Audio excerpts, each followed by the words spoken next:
Three, two, one. Hello, everyone. We are now live again. Welcome to this special Pop the Teacher, and today we're going to talk about business English and general English. The main differences between these two categories of um, different approaches of teaching English. I'm teacher Fabi Montanari, and if you are coming here for the first time, be welcome. I'm really happy to have you here. If you can hear me really well, just let me know because I want to have these, just say audio okay, because I know the audio is okay. And then today we're going to talk about this, okay? Is the audio okay for all of you? Yeah? Can we go on? And again, as I usually do, it every day. Can you hear me? And not can you hear me? Do you prefer me to speak English or Portuguese?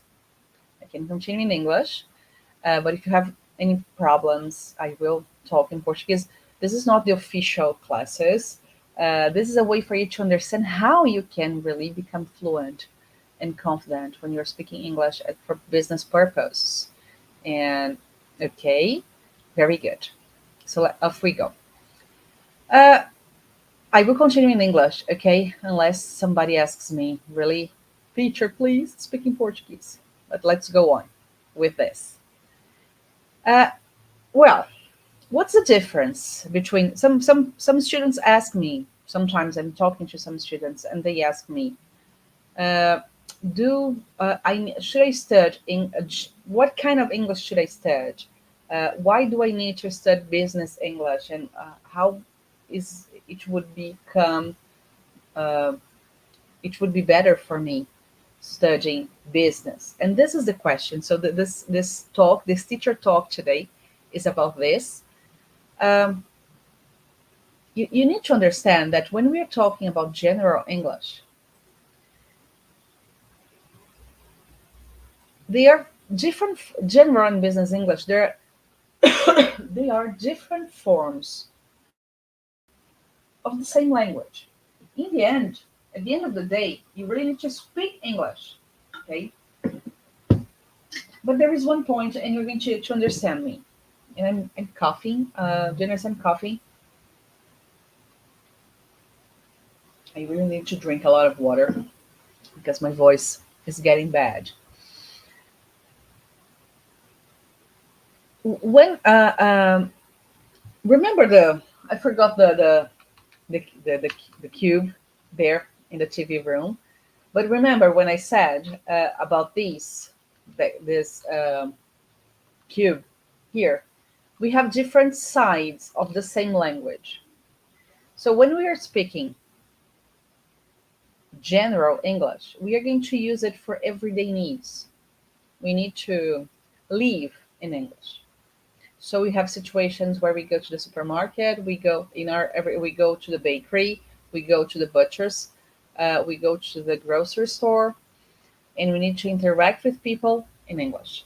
Imagining you are in a business, you are in an English environment. Okay, you have to go to school, you drive kids to school, you pick them up, you bring them home. Sometimes you eat out, you go to restaurants, sometimes you travel. So this is the context of general English. You use it for these daily needs.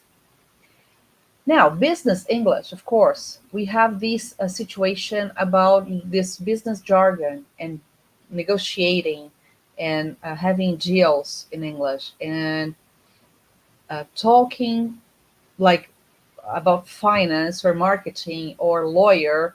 All these segments, you have that, and you need to understand because I don't know, you probably know this, that once I read about that, um, from all the misunderstandings we have when speaking, when negotiating, all the arguments we have, from all the arguments we have, 80% of it come because of the wrong tone of voice used in the conversation. Do you understand that? So imagine all the situations that have problems. Most of them become problems because of the way you speak. probably the wrong voice. You spoke too loud or too low or whatever. You didn't create the connection. So business English, and the point I like to put here in the method, is not only about teaching you grammar, teaching you vocabulary, teaching you these specific things that you can find in books. I have here, very close to me, I have a grammar book. Where's my grammar book? Here. My grammar book here. It's with me for forever. I think since the 90s. I have here 99 lessons, 99, almost 100, and a review of all of them, a final test. What are the chances that by the end, imagine you have one of these books and you do one lesson of it per day in order to improve your English, to become fluent in English? Chances are that we're going to finish this and you are not going to be speaking English. You will still have confidence problems. You won't be able to communicate really well because you completed a lot of exercises, grammar exercises or vocabulary exercises. Of course, these are important. But what is it that will make you be confident and fluent in business scenarios, business contexts? Understanding when you need to be polite, understanding the way you have to communicate your emotions. Not only speaking like robots, like the GPS voice, the Waze voice. In 200 meters, turn right. No emotion, only voice repeating words. So there is a moment in everybody's life that if you don't have enough practice in these specific scenarios, chances are that you are going to continue slippering. Do you understand slippering? Patinando, escorregando. So this is the situation. Most of you and most of my students, of course, everybody needs some vocabulary, some grammar review. I need. If you say, Fabi, are you totally 100% satisfied? You don't need to study anything else about grammar, English grammar. I've been teaching for 27, almost 28 years now. Don't you think that I need to review some grammar points every now and then? I do that. I continue studying, even though I'm a teacher. This never stops. But points to review, new points to learn every now and then, and learn something new, a new expression. Oh, I didn't know that. When we have the talk with the teachers, with other teachers, I said, oh, I heard this expression, or sometimes we share this. Oh, I learned this new expression, I'm sharing with the group, and this is important. Okay, so there is a moment in everybody's life, and if you're studying English and you're not confident enough to go to a meeting, you don't need more grammar. You need to understand how to use your voice. You see, for example, I'm going to give you an example here. The same sentence spoken in 3 different ways. Same sentence, same grammar, same vocabulary, but I will speak that in 3 different ways. And you are going to tell me what you understand from that. Can we do this exercise? Can we go on for it? This exercise. First, I told you to do that. First sentence. I told you to do that.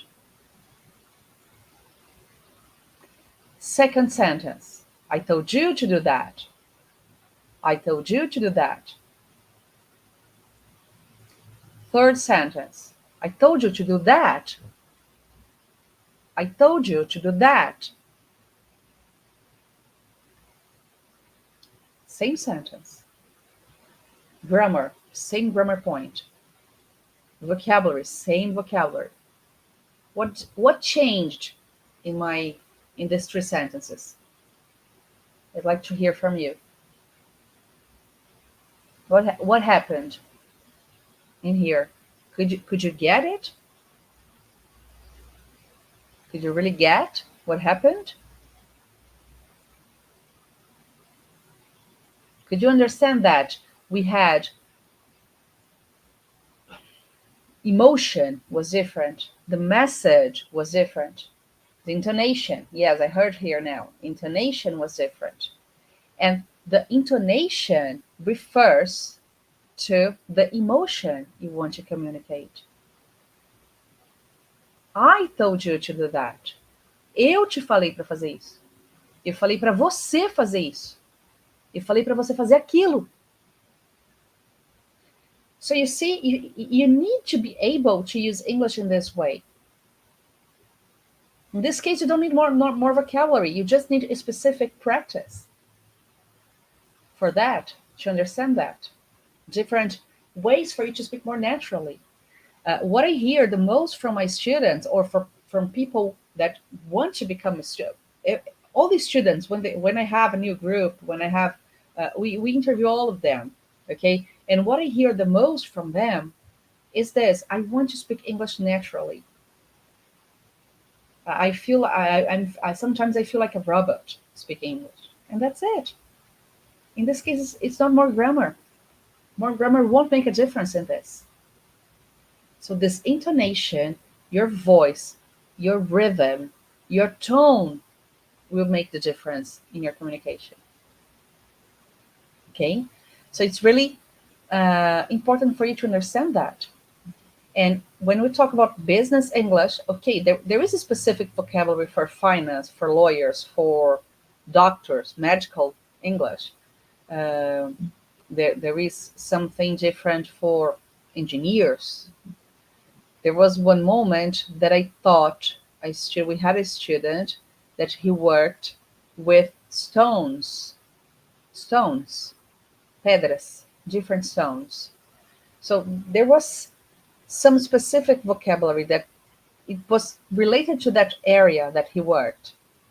But in general, when we have to talk to a supplier, when we have to talk to a customer, when we have to talk to another partner, when we are participating in global teams in order to have a project or to implement a new software or whatever, there are some key sentences that need to be used in the right tone of voice.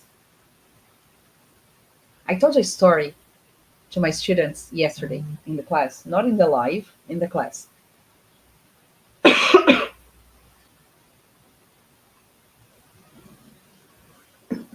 Look at this. A long time ago, I think it was in 2007 or 2008, so like more than 15 years ago, I traveled to California. The only time I went to California. I was with my family, my husband and some family there. So we went to California and we spent a few days in Grand Canyon. So say, oh, as you are in Los Angeles, go to Grand Canyon. And it's a place that I would really like to go back. It would be really nice to visit again. Now with my kids, I would like to take them. It was a very good experience. But then what happened? In the last day, we spent 2 days in Grand Canyon to go to the view, like to see the place, and they suggested us to take this flight in a helicopter to visit the Grand Canyon, the Grand Canyon from the top.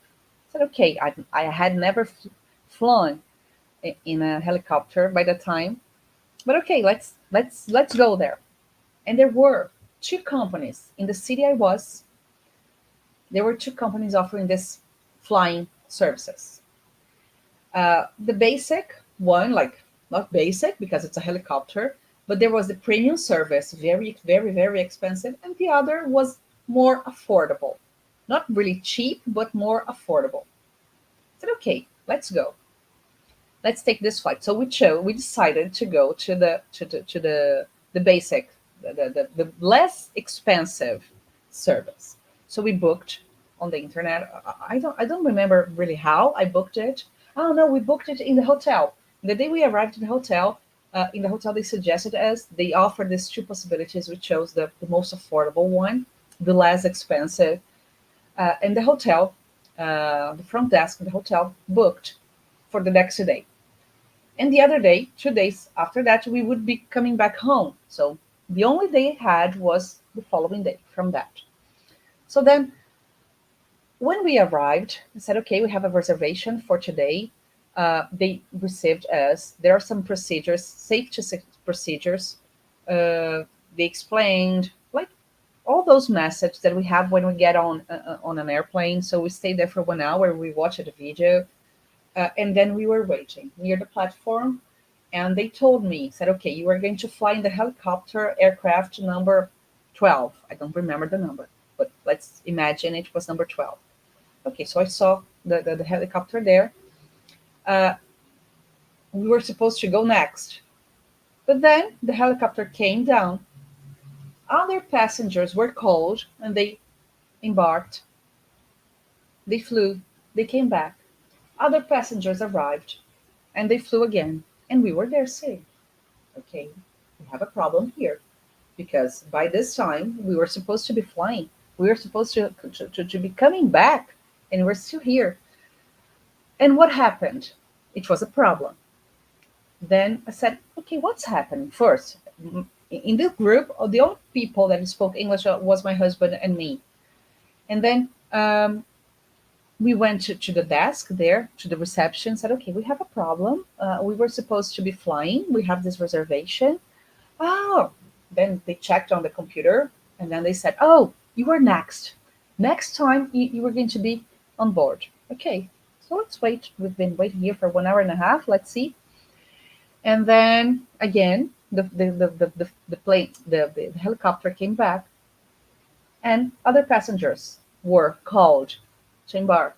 Said, okay, we have a serious problem here. I've been waiting. So of course, we all start getting angry. We all want to have a fight in that moment.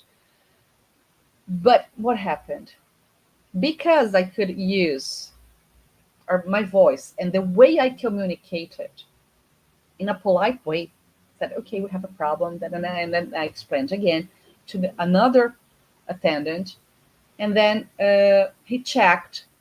He went to the back of the office. He talked to someone that I guess it was a supervisor. Then both of them came, they made some calls. Both of them came back and then said, okay, we had a problem in the system. And in fact, you are booked for tomorrow. Can you come back tomorrow? I said, no, I can't. Tomorrow I'll be flying back to my country. I'll be flying back to Brazil. I can't tomorrow. I have to fly today. I'm here since it's been 2 hours that I'm here waiting to fly. And then they offered me a solution, an upgrade. I said, okay, we have this other company here, the premium service, very expensive, a lot more expensive. Said, we can put you there. We can put you there. And no extra costs for you. It's an excuse for it's the way we want to apologize. Okay, so we went to the premium service. In the end, everything was fine. But why did everything went well in the end? We had a problem there. They had a problem, but I could express my emotions in a polite way. They realized I was angry. And when I wanted to help these students to become free, is this situation.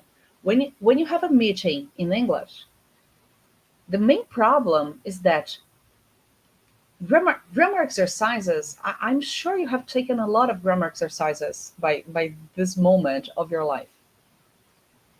What happens is that you need to use this in your favor. Everything that you learned in your whole life as a student of English, you are going to bring here and understand how to make each part fit really well so you can communicate, so you can have the best results for your career.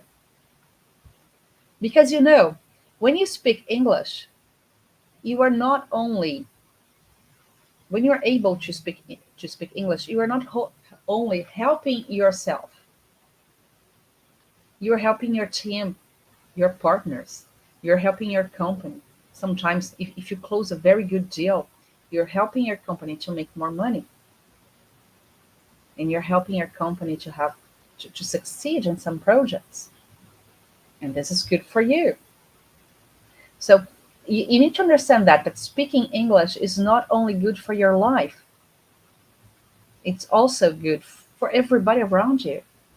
Of course, you're going to have a better job opportunity once you can help the company to solve problems.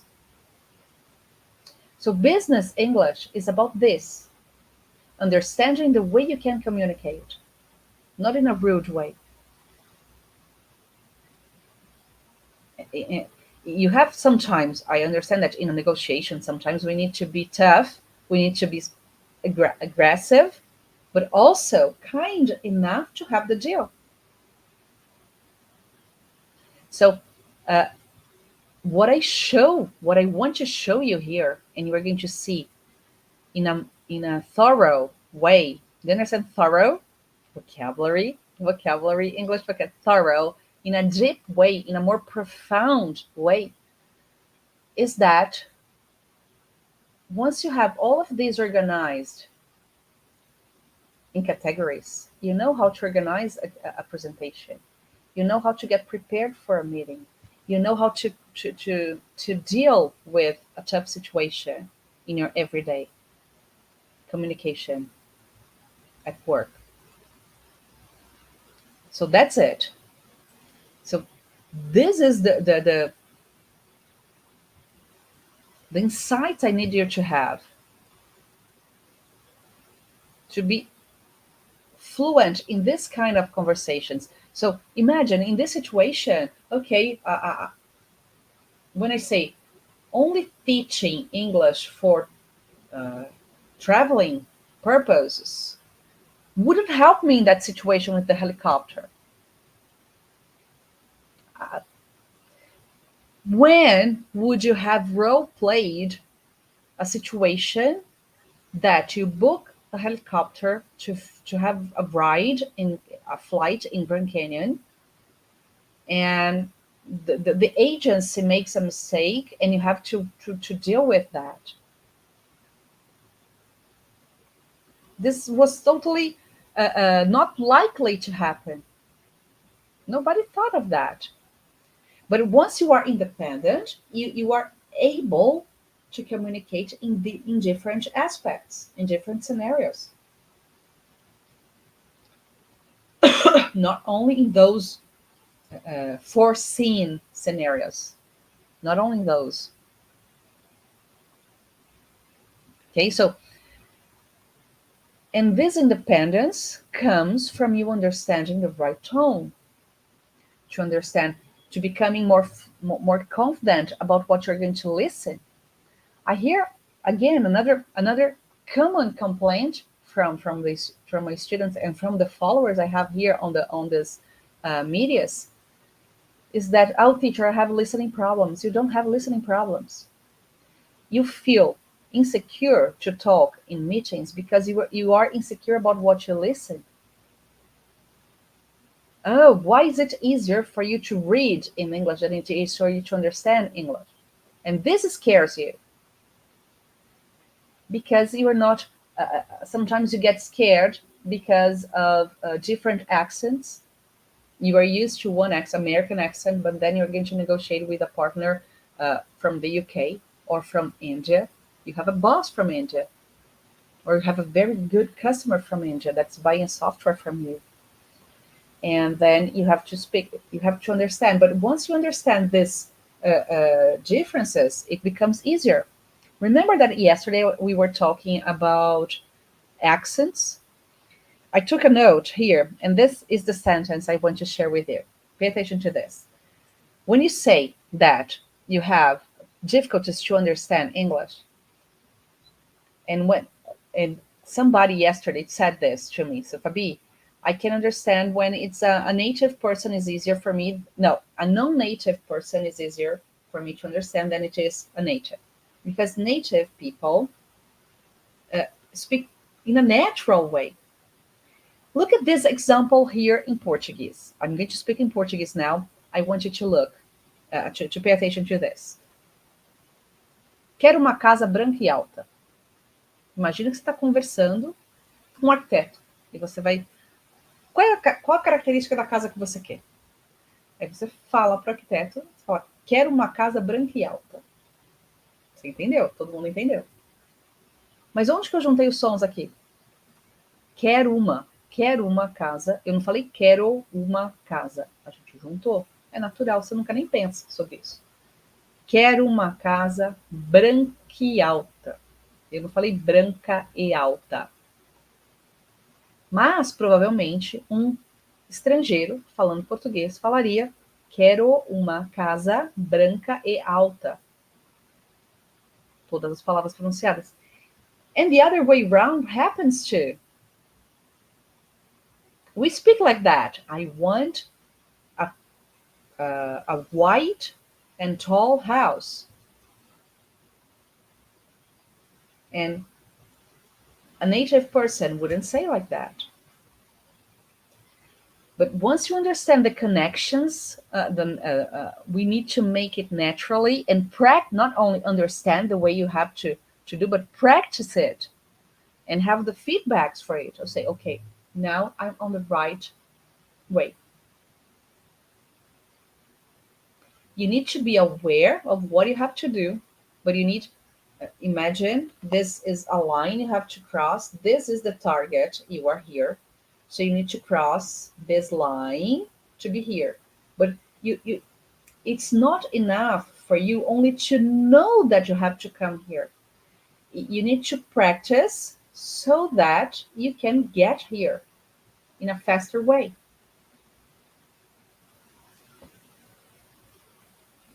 So in this case, if I was teaching you this, quero uma casa branca e alta, I would help you identify this quero uma casa, quero uma casa, quero uma casa. Let's practice this.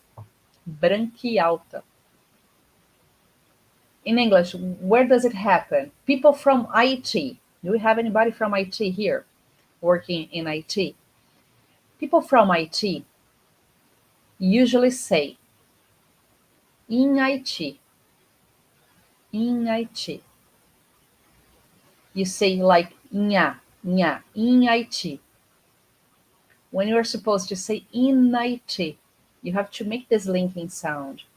Naturally, people are not going to say in IT. They're going to say in IT.